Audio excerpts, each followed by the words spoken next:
वाह सर वाह, फिर से आ गया। आपका बाबूजी का चौथा है क्या, जो आप चौथा गाड़ी लेने आए हैं?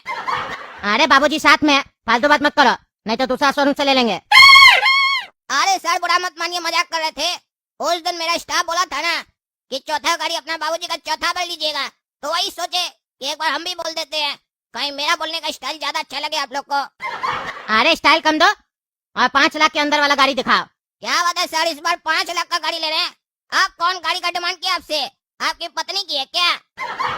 अरे नहीं नहीं, काम वाली के लिए ले रहे हैं। काम वाली आती नहीं है, बोलती है बारिश पड़ रहा है, बहाना बनाती है। एक दिन आती है 5 दिन नागा कर देती है।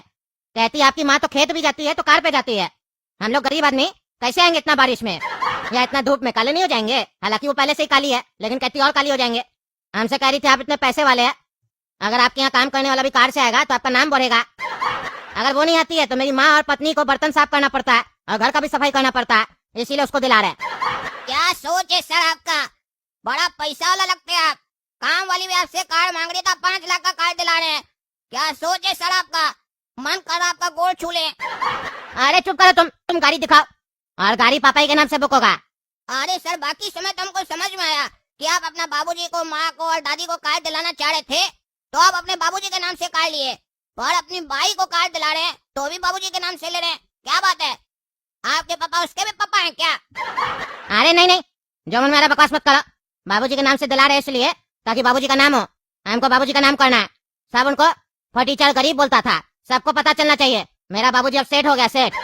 चलो चलो कार दिखाओ। अरे हाँ सर जरूर दिखाएंगे। आप तो हम भगवान से मना रहे हैं कि एक दिन आप हमारा सेठ जी का शोरूम भी खरीद लीजिए। जब आप सेठ जी बन जाएंगे हम लोग के शोरूम का, तो सोचिए हम लोग के पास भी अपना एक एक कार होगा, और आपके बाबूजी का कितना नाम होगा। बेटा 1200 दे दो, बच्चा को आया लेने। भाई साहब आप में से धनिया लाल कौन है? अरे भाई साहब धनिया लाल जी यहाँ लेटे हुए हैं। क्या ये धनिया लाल जी हैं? धनिया लाल जी मर गए? अरे हाँ हाँ मर गए। अरे भैया कैसे मरे? अरे सामने बेटा बैठा उससे पूछो। पापा कैसे मर गए? अरे क्या बताए, मेरे पापा को धनिया बहुत पसंद था, मम्मी दाल में धनिया डालना भूल गई, पापा को गुस्सा आया, बीपी बढ़ गया, मर गए, हार्ट अटैक हो गया। छोड़ के चले गए हमको, छोड़ के हमको बहुत तकलीफ हो रहा है। अरे तो भैया कार का इंस्टॉलमेंट कौन देगा?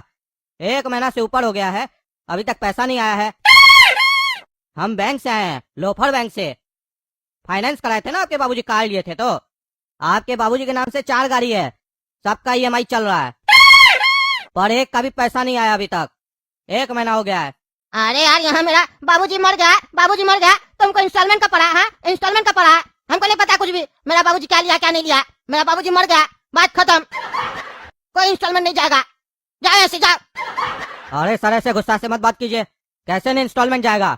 आपके बाबूजी कार लिए हैं, पैसा लिए हम लोग से, लोन लिए हैं, इंस्टॉलमेंट तो देना पड़ेगा, नहीं तो कार उठाएंगे। कार कहाँ है बताइए, कार ले जाएंगे। अरे कार वार नहीं है, क्या कार तुमको? हाँ दिख रहा कहीं बाहर में कार तुमको?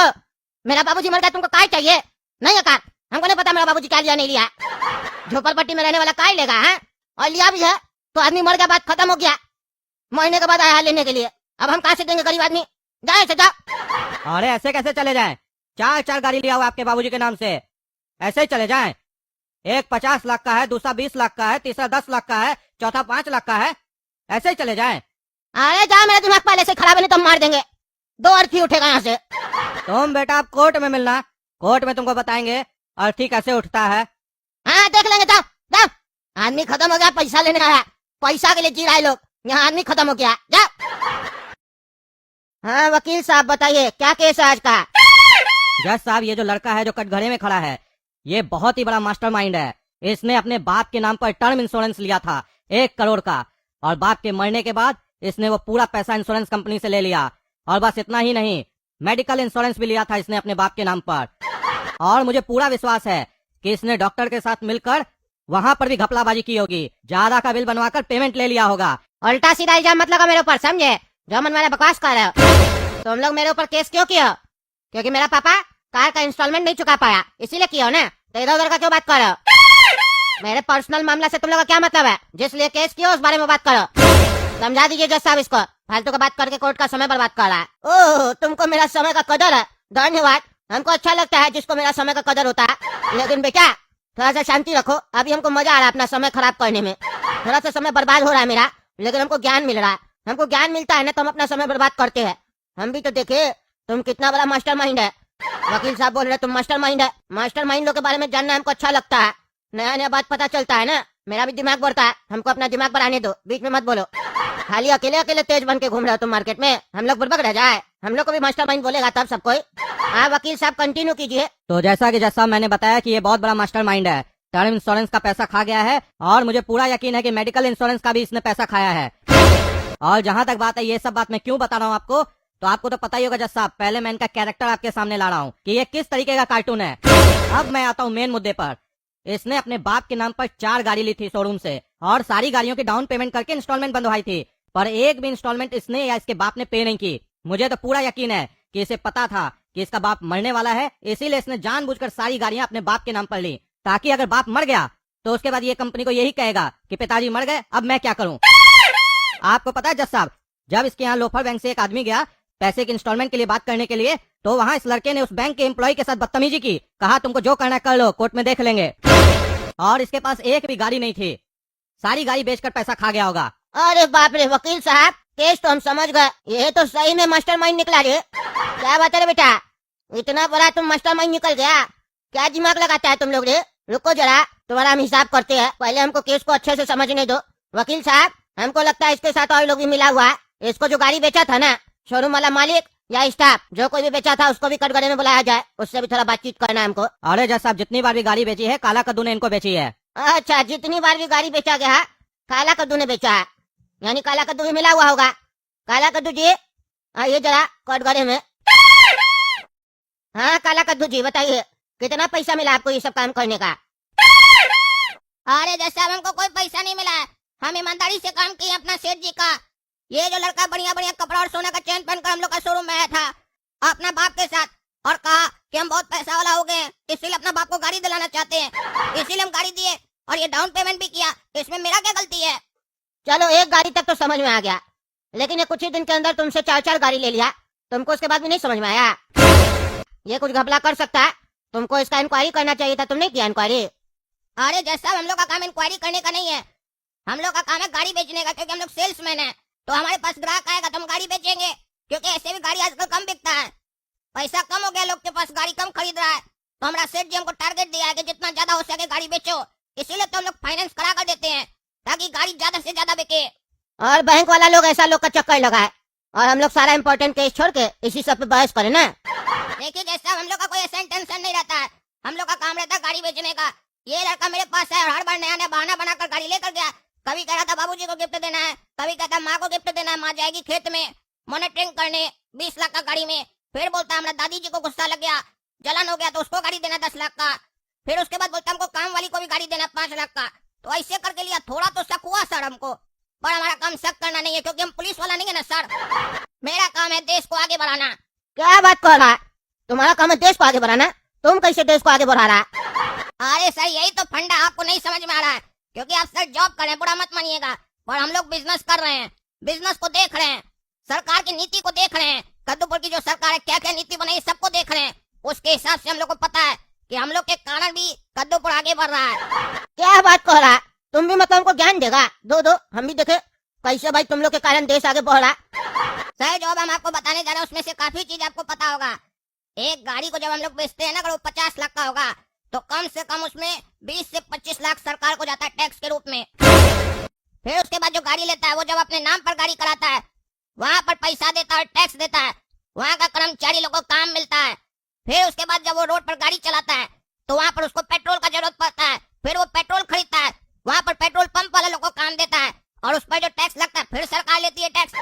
और सर गाड़ी है तो खराब होगी, और जब गाड़ी खराब होती है तो रिपेयरिंग कराता है तो उस आदमी को भी काम मिलता है। और सर यही मामला खत्म नहीं होता है, फिर जब आदमी तेज गाड़ी चलाता है, किसी का एक्सीडेंट हो जाता है, वो मर जाता है या हाथ पैर टूट जाता है, तो इलाज के लिए कहाँ जाता है, हॉस्पिटल। फिर जो वो डॉक्टर वहाँ से कमाता है और अगर सरकार को सही सही बताता है तो फिर सरकार को टैक्स जाता है सर। और सर इतना ही नहीं, अगर कोर्ट में केस आता है तो आप जैसे जज और वकील को भी कमाई होता है, फिर आप लोग भी सरकार को टैक्स देते हैं कि नहीं सर। अभी भी सर हम आपको आधा बात बताएं, मेरा सेठ जी जो गाड़ी बेचकर कमाता है वो जो उसका इनकम बनता है उस पर इनकम टैक्स देता है, हम लोग जैसा लोग को जॉब देता है फिर हम लोग भी टैक्स देते हैं। तो एक गाड़ी बेचने पर देखिए कितना लोग को रोजगार मिल रहा है और सरकार को कितना टैक्स मिल रहा है। अगर पूरा जोड़ लीजिएगा तो हमको लगता है 30 लाख के आसपास तो सरकार को टैक्स मिल जाता होगा। कार ले जाती है। तो सर, देश आगे बढ़ा कि नहीं बढ़ा सर? क्या बोल रहा है? अरे बाप रे, मतलब एक गाड़ी बेच के इतना फायदा होता है? हम तो कभी इतना गौर से सोचे ही नहीं थे। मतलब 50 लाख का गाड़ी पे 30 लाख कद्दूपुर का सरकार ले लेता है, उसके बाद भी मालिक टैक्स देते रहता है, पेट्रोल रिपेयरिंग इस सब के नाम पे। तो अब तो मोटा कमाई हो रहा है। अच्छा, गाड़ी तो बेचना चाहिए, सही, हम समझ रहे हैं, देश आगे बढ़ रहा है, लेकिन फिर भी तुमको इंक्वायरी करना चाहिए ना। तुम कह रहे हैं हम देश को आगे बढ़ाना चाहते हैं। देश कब आगे बढ़ेगा? जब लेने वाला इंस्टॉलमेंट सही टाइम पे भरेगा। तुम तो बेच दिया, लेकिन सामने वाला बैंक वाला को पैसा नहीं ना चुकाया। घुमा फिरा के देश को तो नुकसान हो रहा है ना। हैं? गधा आदमी, तुम जब इतना चालाक है तो इतना जल्दी पूर्वक नहीं बनेगा। हमको इसीलिए भरोसा है तुम भी इसके साथ मिला हुआ है। अरे नहीं सर, हम नहीं मिले हुए हैं। आप वो कहावत तो सुने होंगे ना कि चाहे कोई कितना भी चालाक क्यों ना हो, कभी न कभी बुड़बक बन ही जाता है। कई बार उसको अपने ऊपर ज्यादा कॉन्फिडेंस हो जाता है ना सर, वैसे ही हमको अपने ऊपर हो गया था। देखो, हम भी अपने आप को बहुत चालाक समझते हैं क्योंकि हम ईमानदार जज है ना। मेरा दिल कह रहा कि तुम निर्दोष है, तुमसे गलती हो गया होगा, लेकिन मेरा दिमाग कह रहा कि कहीं ऐसा तो नहीं हम भी दिमाग वाला है, आज हमको कोई बेवकूफ बना रहा है। बाद में लोग बोलेगा देखो तुम दिमाग वाला था ना, तुमको काला कद्दू आके बेवकूफ बना के चला गया। अब दिमाग का सुनना पड़ रहा है। ऐसे कैसे हम तुम्हारे पर विश्वास कर ले, क्योंकि तुम झोपड़पट्टी में रहने वाला लड़का को इतना गाड़ी दे दिया, 80-90 लाख का गाड़ी दे दिया तुम। हैं? ऐसे कैसे चलेगा? जांच तो तुम्हारा भी होगा, पर उससे पहले तो तुमसे बात होगा। रे तुम काय ले रहा था ये सब गाड़ी? हाँ, काय ले रहा था? और तुम्हारे पिताजी के पास इतना पैसा कहाँ से आया जो इतना डाउन पेमेंट जमा कर रहा था तुम? अरे जज साहब, हम थोड़ी ना लिए है, मेरे पिताजी काय लिए थे। वो तो हमको बस बोले बेटा काय लेने चलना है, चलो हमको बताना कौन सा ले। अब कहाँ से पैसा ले हमको नहीं पता।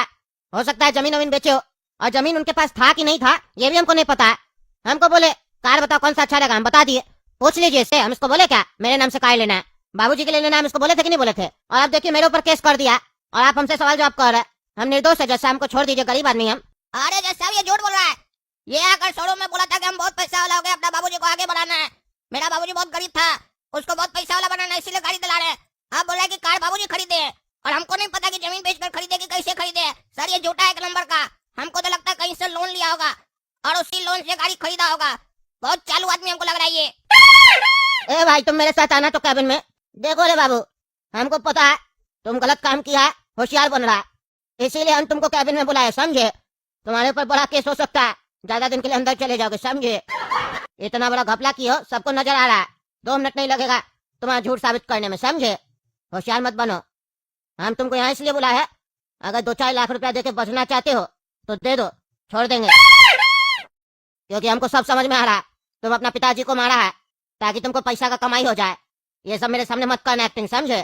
क्या बोल रहे हो? क्या है फैसला तुम्हारा? जल्दी बोलो। 2-4 लाख रुपया देके छूटना है या अंदर जाना है जीवन भर के लिए? अरे जज साहब, आप सही बोल रहे हैं। अगर 2-4 लाख रुपया देंगे आपको तो आप हमको छोड़ दीजिएगा, केस बंद हो जाएगा। अरे ऐसे कैसे, ऐसे कैसे? 2-4 लाख रुपया, 2-4 लाख बोले तो तुम 2-4 लाख ही समझ लिए क्या? पहले तुम बताओ कैसे कैसे तुम स्कैम किया और कमाई किया, फिर उसके हिसाब से बताएंगे 2-4 लाख लगेगा या 5-6 लाख लगेगा, फिर छोड़ेंगे तुमको। और जल्दी बताओ, 1 मिनट का समय है, नहीं तो फिर सजा सुना देंगे। अरे जज साहब, हम सोशल मीडिया बहुत देखते हैं ना, उसमें कहता था हेल्थ इंश्योरेंस ले लीजिए, अच्छा रहेगा। और मेरे बाबूजी का तबीयत हमेशा खराब रहता था, हम इसीलिए उनके नाम से हेल्थ इंश्योरेंस ले लिए। और हमको कोई जॉब वॉब लग नहीं रहा था, नौकरी था नहीं मेरे पास, और मेरा बाप हमको कुछ भी कमा के नहीं दिया था, संपत्ति नहीं था उसका कुछ भी, एक छोटा सा जमीन था वो भी गाँव में। अब हम क्या करते? जीवन भर क्या कटोरा लेके भीख मांगते? तभी 1 साल पहले मेरे दिमाग में एक आइडिया आया, हम अपने पिताजी के नाम पे टर्म इंश्योरेंस ले लिए और हेल्थ इंश्योरेंस ले लिए। और फिर उसके बाद हम मूवी सब देखते थे ना, उसमें स्कैम सब होता था। फिर मेरे दिमाग में एक आइडिया आया, हम भी तो स्कैम कर सकते हैं। सिर्फ करोड़पति लोग देश छोड़ के भाग रहा है स्कैम करके, हम भी तो स्कैम कर सकते हैं, गरीब है तो क्या हुआ? फिर हम अपना दिमाग लगाए, सारा दिन यही सोचते थे हम कि कैसे स्कैम करे, नया कोई आइडिया मिल जाए। फिर मेरे दिमाग में एक आइडिया आया, हम अपने पिताजी का जो जमीन नहीं था गाँव में उसको गिरवी रख दिए और बैंक से लोन ले लिए, और जो पैसा मिला उससे जाके शोरूम में कार ले लिए, डाउन पेमेंट कर दिए उसी से, और सारा गाड़ी अपना पापा के नाम पे लिए। और फिर एक गाड़ी लेके उसको बेच देते थे और दूसरे दिन जाके दूसरा गाड़ी ले लेते थे। ऐसे करते करते 4 गाड़ी लिए और चारों बेच दिए, मेरे पास मोटा पैसा जमा हो गया। फिर हम सोचे पैसा तो मिल गया, लेकिन बाबूजी का तबीयत सही नहीं हो रहा, अगर इलाज कराएंगे तो सारा पैसा डॉक्टर लोग ले लेगा, उससे अच्छा पापा का दवा बंद कर दो। ऐसे ही पापा बोलते थे जिंदगी में मजा नहीं आ रहा। पापा गुजर गए, हम दवा बंद कर दिए, तो फिर सारा पैसा मेरा हो गया ना। अब बताइए कितना लीजिएगा? 2-4 लाख रुपया ले लीजिए, गरीब आदमी है, छोड़ दीजिए। क्योंकि सर ज्यादा नहीं कमाए हम, लगभग 1-1.25 करोड़ रुपया हम कमाए हैं, और थोड़ा मेरा खर्च भी हो गया। अगर सब आपको दे देंगे तो हम कहाँ जाएंगे? इतना दिमाग लगाया, कुछ तो फायदा होना चाहिए ना। लेकिन सर चिंता नहीं कीजिए आप, पहले पैसा नहीं था तो इतना बड़ा स्कैम किए ना, अब तो पैसा है मेरे पास, अब सोचिए कितना बड़ा स्कैम करेंगे हम। अगला अरबपति कद्दूपुर का हम ही होंगे जो सबसे बड़ा स्कैम करेगा और कद्दूपुर छोड़ के चला जाएगा, लेकिन जाने से पहले आपको कमीशन दे के जाएगा आपका। अरे वाह, धन्यवाद धन्यवाद, बस यही तो चाहिए था हमको। चलो चलो, हमको सब सच बता दिया ये लड़का, हम सब सच बता दिए जज साहब को। अब ये केस डिसमिस हो जाएगा, देख लेना। तुम लोग को कहे थे ना कोर्ट में देख लेंगे, परेशान करके रखे थे। सुनाइए जज साहब अपना फैसला। हाँ बाबू, हम सुना रहे, खड़े रहो। देखिए ये लड़का अभी हमको सब सच्चाई बता रहा, कैसे कैसे स्कैम किया। अरे जज साहब, स्कैम कहाँ बोले? हम तो ये नहीं बताया आपको कि हम ईमानदार है। अरे चुप रहा तुम, ईमानदार हम है। ईमानदार जज के कोर्ट में खड़ा है, तुम बेईमान जज के कोर्ट में नहीं खड़ा, जो समय लेगा फैसला लेने में। हम एक दिन में फैसला लेते हैं। पैसा खाने के लिए यहाँ कुर्सी पे नहीं बैठे हैं, न्याय देने के लिए बैठे हैं जनता को। अभी तुम्हारा न्याय होगा, और न्याय का मतलब होता है जितना जल्दी हो सके जल्दी न्याय मिलेगा सबको। ये लड़का कहता है इसको स्कैम करने में मजा आता है, मूर्ख बनाने में। स्कैम मतलब मूर्ख हुआ ना। कहता है बहुत बड़ा स्कैम करके देश छोड़ के भाग जाएगा। इसको स्कैम करके भागना है ना, भागना चाहता है, इसको हम लोग भगाएंगे। एक काम किया जाए, इमलीपुर का बॉर्डर के सामने एक बैल के साथ इसको बांध दिया जाए, फिर बैल इसको जहाँ ले जाएगा वहाँ ही चला जाएगा। फिर वहाँ का आर्मी इसके साथ अपने अच्छा ट्रीटमेंट करेगा। ले जाओ इस पगलेट को, ले जाओ।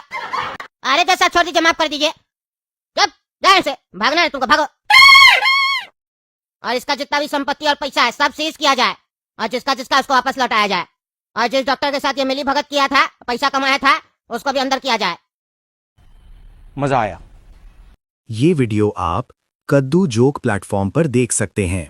यहाँ हमारा उद्देश्य केवल वीडियो दिखाना नहीं है, बल्कि ये भी समझाना है कि एक वीडियो किस तरह से तैयार किया जाता है, उसके पीछे की सोच क्या होती है, और कंटेंट को लोगों तक प्रभावी तरीके से कैसे पहुंचाया जाता है। आशा करता हूं कि आज का ये वीडियो आपको पसंद आया होगा। इस वीडियो के माध्यम से आपने कुछ नया, उपयोगी और व्यावहारिक ज्ञान सीखा होगा। खास बात यह है कि ये वीडियो रियल जीवनी यानी वास्तविक जीवन की घटनाओं पर आधारित है, जिससे ये कंटेंट और भी ज्यादा विश्वसनीय और प्रभावशाली बन जाता है। आज के समय में सिर्फ मनोरंजन ही नहीं, बल्कि सीख देने वाला कंटेंट भी उतना ही जरूरी है। इसी सोच के साथ हम ऐसे वीडियो बनाते हैं जो आपको कुछ सोचने पर मजबूर करें और कुछ नया सीखने का अवसर दें।